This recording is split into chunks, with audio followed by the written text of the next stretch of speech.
Home guard के commandant doctor Shiv Kumar ने शनिवार को बद्दी में बन रहे फायर ब्रिगेड भवन का निरीक्षण किया। उन्होंने निर्माण कार्य पर संतोष जताते हुए कहा कि अब भवन को अंतिम रूप दिया जा रहा है तथा दिसंबर तक यह बनकर तैयार हो जाएगा। उन्होंने बताया कि 4.5 बीघा जमीन पर बन रहे इस भवन पर 5 करोड़ रुपए खर्च किया जा रहा है। यह कार्यालय प्रदेश में अपनी तरह का एक मॉडल के रूप में तैयार होगा। यहाँ पर 5 गैराज गाड़ियों को पार्क करने के लिए बनाए गए हैं। इसके अलावा होज टावर और होज टैंक भी बनाया गया है, जिससे पाइप को धोने व सुखाने का कार्य किया जाएगा। इस भवन में 2 रेजिडेंशियल क्वार्टर तथा एक वीआईपी रूम बनाया गया है। उन्होंने बताया कि प्रदेश का सबसे बड़ा औद्योगिक क्षेत्र होने के नाते यहाँ पर खुले में यह कार्यालय होना चाहिए। फायर ब्रिगेड के कर्मी 24 घंटे ड्यूटी के लिए तैयार रहते हैं, इसीलिए पहले जो कार्यालय था उसमें भवन की कमी व गाड़ियों को पार्क करने के लिए बहुत ही कम जगह थी।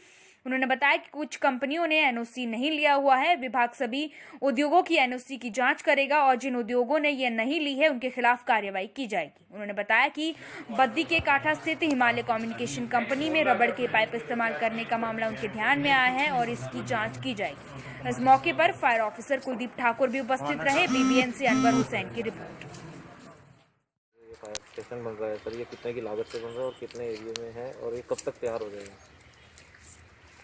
देखिए, ये बद्दी क्योंकि इंडस्ट्रियल एरिया है और यहाँ पे काफ़ी मात्रा में इंडस्ट्रीज़ हैं, इंडस्ट्री हब है हमारा, ये हिमाचल का मेन एरिया है। तो इस चीज़ को ध्यान में रखते हुए यहाँ पे सरकार ने ये फैसला लिया था कि एक मॉडर्न टाइप का जो फायर स्टेशन है वो बनाया जाएगा। इसके लिए टोटल यहाँ पे 4.5 बीघे के करीब लैंड जो है वो फायर डिपार्टमेंट को अलॉट की गई थी। और ये जो आप बिल्डिंग देख रहे हैं ये अंडर कंस्ट्रक्शन है अभी, और लगभग ये 5 करोड़ के आसपास जो है ये इसका बजट प्रोविज़न है। और ये एक बहुत ही मॉडल टाइप फायर स्टेशन जो है वो बनने जा रहा है।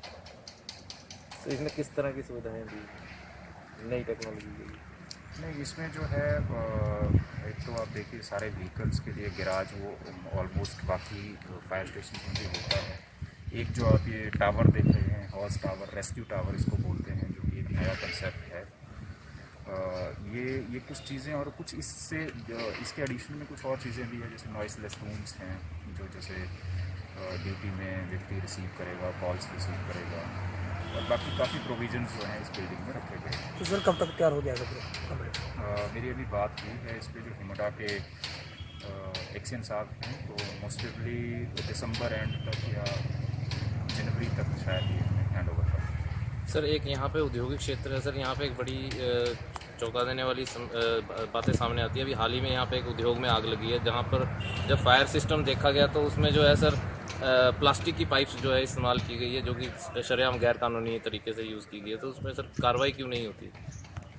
ये विषय जो है मेरे ध्यान में आया है, जो आपसे भी डिस्कशन हुई थी, आपके माध्यम से मेरे ध्यान में ये विषय आया है और इस पर जो है जांच की जाएगी। जहाँ तक मैंने इंक्वायर किया है इस मैटर को, तो तथ्य ये पाए गए हैं कि जो ये 22 तारीख का इंसिडेंस है, जिसमें यहाँ पे हिमालयन कम्युनिकेशन करके एक कंपनी है, उसमें एक फायर इंसिडेंस हुआ था और मिस्टर चोबे हैं जो कि फ़िज़िकली आके उन्होंने फायर स्टेशन में आके इस पर कंप्लीट की थी, और हमारी फायर की गाड़ी जो है तुरंत उनकी कंपनी में गई थी। और फॉर्चुनेटली जो है आफ्टर अप्रॉक्सीमेटली 50 मिनट्स जो है फायर पे काबू पा लिया गया था, और उनकी जो बाहर बेसिकली वायर्स रखी थी उसमें आग लगी थी, और इसमें लगभग 15 लाख का प्रॉपर्टी का नुकसान हुआ है, लेकिन 50 लाख की प्रॉपर्टी को जो है वो सेव भी किया गया फायर डिपार्टमेंट द्वारा।